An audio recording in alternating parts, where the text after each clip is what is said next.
As you know, the coronavirus is actually taking a toll on the world populace as we speak. What can we do with this pandemic of epic proportions? There's no known cure for the coronavirus. However, there are ways that you can actually take preventative measures that will give you a fighting chance against this coming disease. Stay tuned as we go over these things, which will prove to be helpful for you.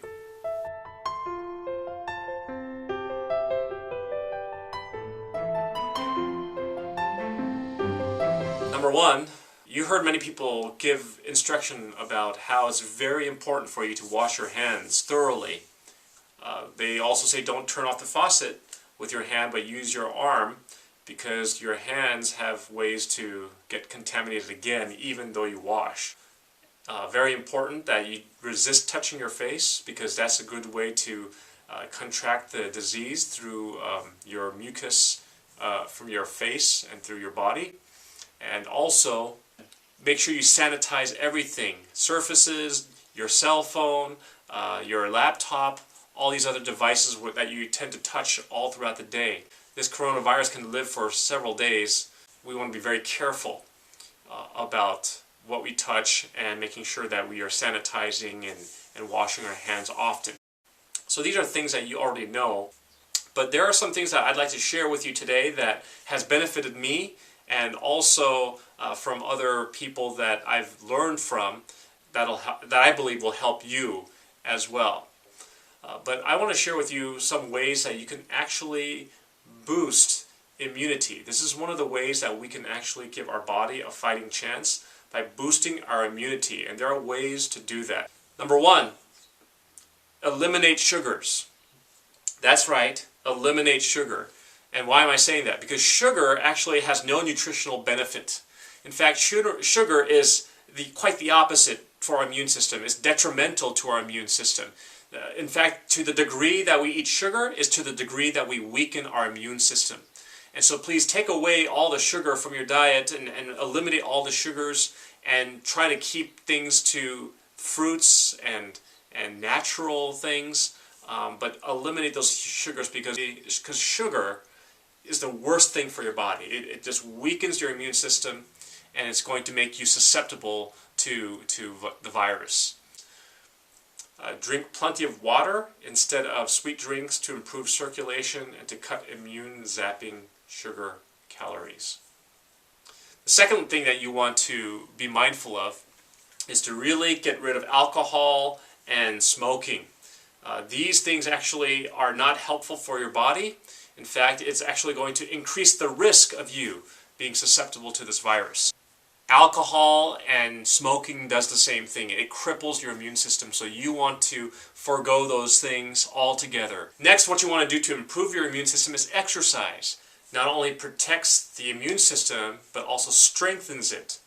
Brisk walks can bolster both the antibody response and the natural killer T cell response, and it lowers body-wide inflammation and improves metabolic health.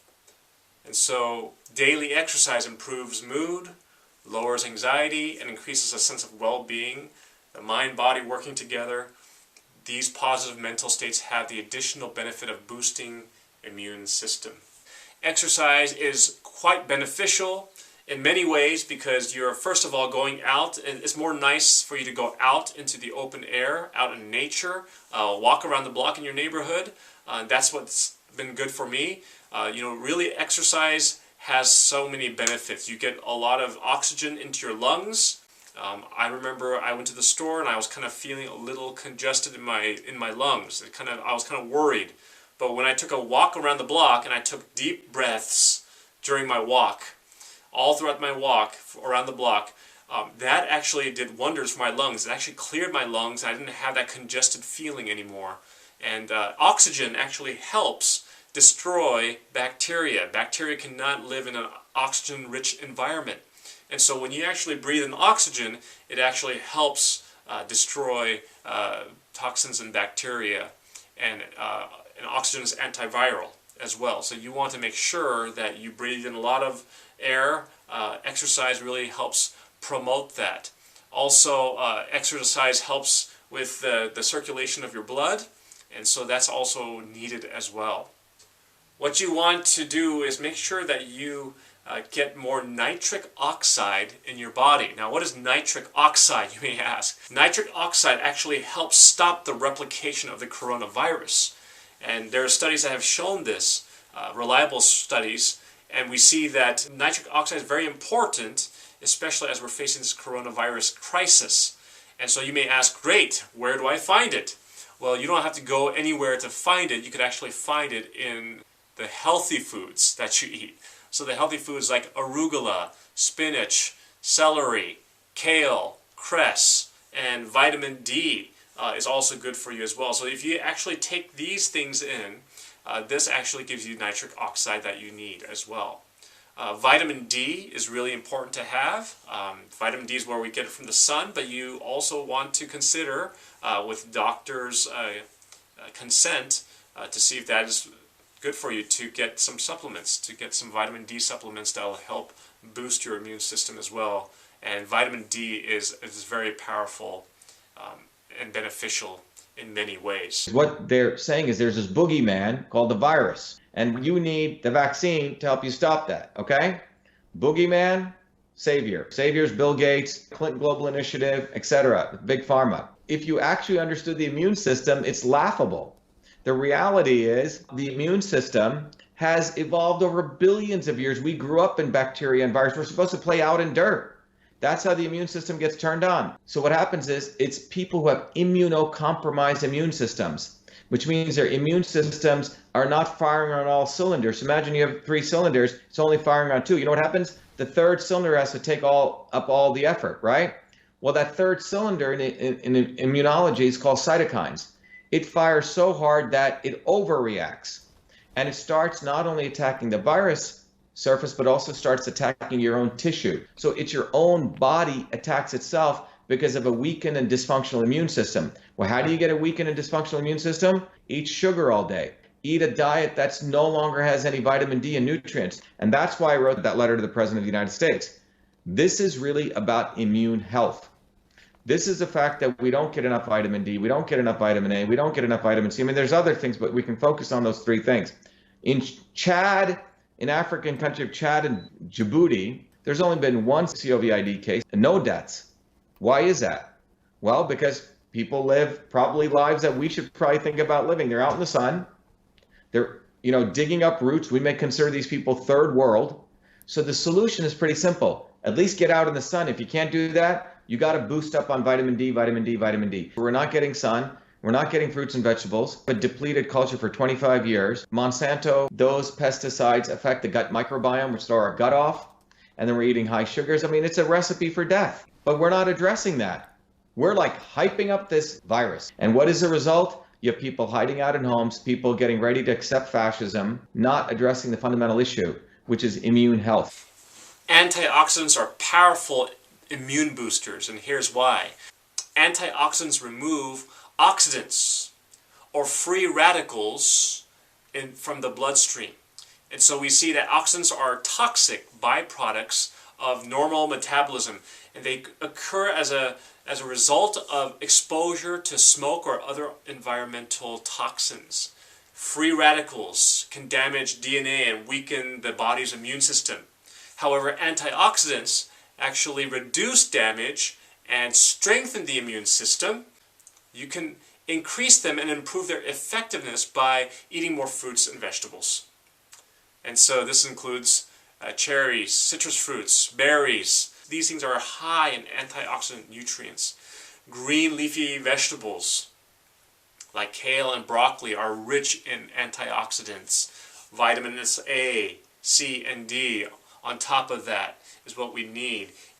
Eliminate red meat, high dairy fat, and fried foods. Here's why. A diet high in animal fat, refined grains, sugar, and fried food increases free radical damage. And free radical damage is linked to an increased risk for infection, diabetes, and heart disease. Vegetarian meat alternatives can be also used as substitutes for meat. Focus on omega-3 fats by including more walnuts and flax seeds in your diet. One thing that Dr. Nedley also recommended was taking N-Acetyl-Cysteine. which is also known as NAC. And this is actually a great immune booster. Now, you did say there's one thing you might buy over the counter at a typical drugstore that could help boost your immune system. Yeah, the New England Journal did a study on the flu 3 weeks ago that was published, showing that if you take N-Acetyl-Cysteine, and of course this is a natural antioxidant that boosts our glutathione. It's very cheap. You can get it in any drugstore or pharmacy. 2 of those pills a day, which is 1,200 milligrams. If you're exposed to the flu, 3 out of 4 that were taking the NAC developed 0 symptoms and developed antibodies against it. And that's off the charts in regards to anything else. In fact, it's better than the flu vaccine itself by helping our own immune system do that. And it's pretty simple. It raises our glutathione levels and helps us in other ways too. That's good. And so what's the name of it again if they just go to the counter? Yeah, N-Acetyl-Cysteine will be called NAC because that's what it stands for, NAC. So it's really easy to remember, NAC. Very good. And also I've been taking zinc tablets. Those zinc tablets I take every time I go out or every time I come back. And that really does help fight out the virus. The reason why zinc is toxic to the coronavirus. I don't think there's really a reason to fear if our immune systems are good and we're healthy. Now, if we're unhealthy and we have something definitely suppressing our immune system, that might be a reason to stay inside and stay more isolated if it's out and about in the community. But for those of us who have healthy immune systems, and not that we're out there asking to come in contact with it so we develop our vaccine and antibodies, we still need to wash our hands. If we're putting our hands up to our face, those hands need to be washed immediately beforehand. If you mess up and you don't do that, I would recommend you carry around a little zinc lozenge because zinc is toxic to the coronavirus on contact. So if you happen to, oh wow, I just touched my face and I touched this surface over here, and if it's infected, I'm doomed. No, zinc is toxic to the virus on contact, and those little zinc coldies or other zinc lozenges can be helpful. The next thing you want to consider is having what's called hydrotherapy. Hydrotherapy is a hot-cold water treatment that actually has marvelous benefits to your overall immune system. In fact, when you actually do hot and cold showers or hot and cold hydrotherapy, it really helps boost your immune system in very miraculous ways. So hydrotherapy is actually very helpful because I kind of felt a little, I had a light, mild raise in temperature in my head as I was going to the store, and I came back, and I really was worried that it could be a fever. And so what I did is I just jumped into the shower and I did a hot and cold treatment, a hydrotherapy. The water therapy that is best is actually the contrast baths. When you end with cold, it is an immune stimulator. And so if you, in the morning, instead of just taking your hot shower, just alternate hot and cold, end with cold for a minute, and you'll warm up again right away, and that's very immune enhancing. So what you do is you jump into the shower and you turn the water really hot, like 110 degrees Fahrenheit. So it's a little tingly, that hot tingly feeling that you get when it's really hot. You just stay there and bear that for about 1 minute of that intense hot. Not more than that, because then you don't want to burn yourself. But intense hot, so that if you feel that tingly is tolerable, and you hold that for 1 minute. And after 1 minute, you switch to cold for 30 seconds. And let me tell you, there's nothing more, there's nothing that's going to wake you up more than when you actually turn the cold water from hot. And it goes to 30 seconds of cold water, but it's very invigorating. Although at first you're like, ah, but then it's very invigorating after that.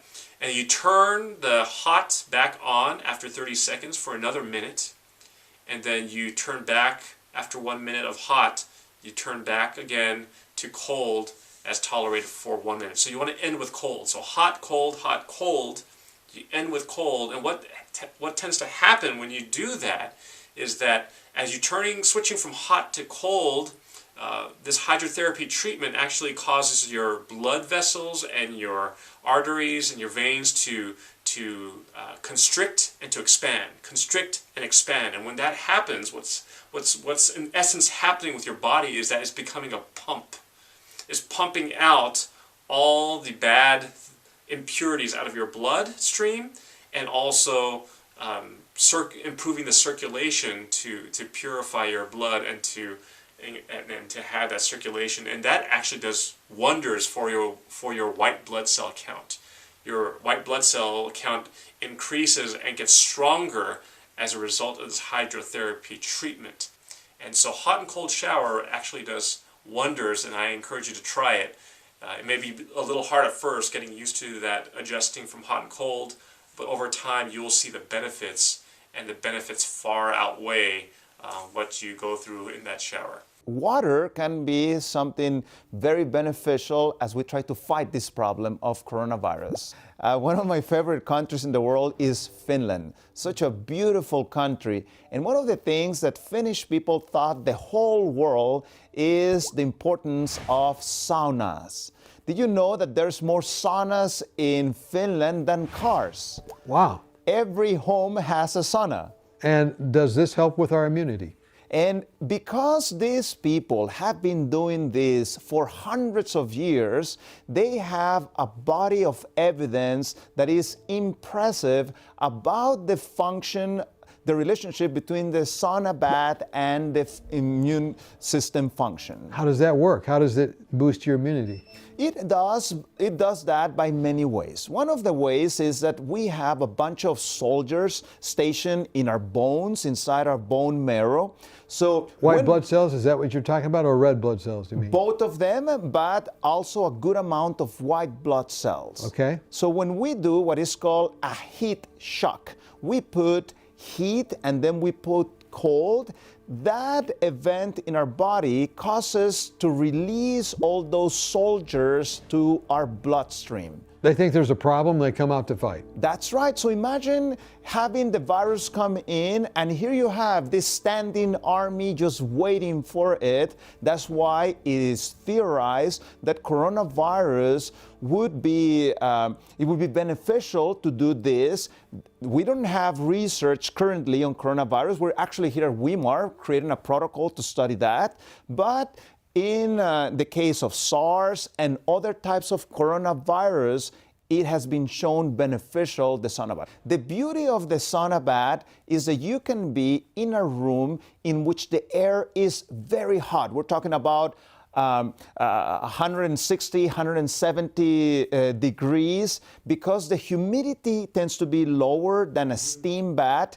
That high heat, we know that coronavirus doesn't like the high heat. So the fact that you are in that high heat room, if there's some coronavirus, it is destroyed within minutes of its contact with that high heat. The protocol says that we need 30 minutes of sauna to get the most benefit. So you do 30 minutes, followed by a cold shower. How long is that? 30 to 1 minute. That's enough to create that shock and increase that fighting power of your immune system. The last thing that we need is we need to believe and trust in a higher power.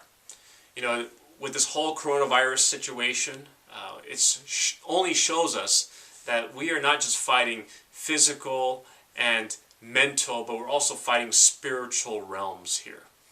And the principles that we shared here is to help reduce the risk of illness and to fight smart and to boost your immune system. But at the same time, we also want to turn to an invisible helper. And that invisible helper is Jesus Christ, who is the great physician. He's the one who heals, and he wants to be your best friend. And during this time of uncertainty, during this time of fear, where people want to find something to put their trust in, Jesus is the answer. Jesus even promises us that the Lord will strengthen him on his bed of illness. You will sustain him on his sick bed. He gives power to the weak, and to those who have no might, he increases strength. Whatever happens, God invites you to put your trust in him.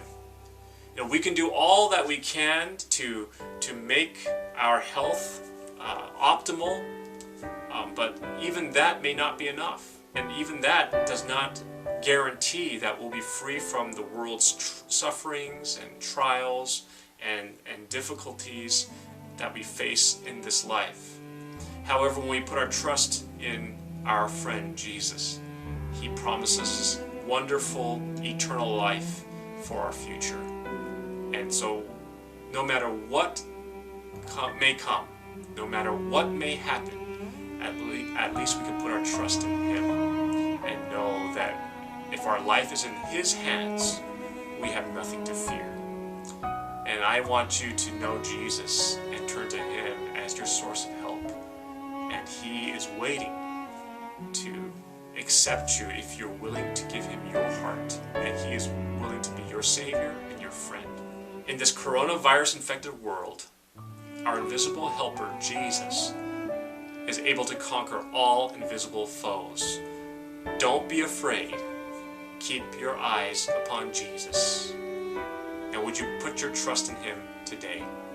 And that will also contribute to your immune health. And so I hope you enjoyed our time together. Friends, I thank you for joining us and watching this video. Please let us know what happened as a result of implementing some of these steps into your life. Was it beneficial for you? We'd love to hear the results. May God bless you and keep you safe until we meet again.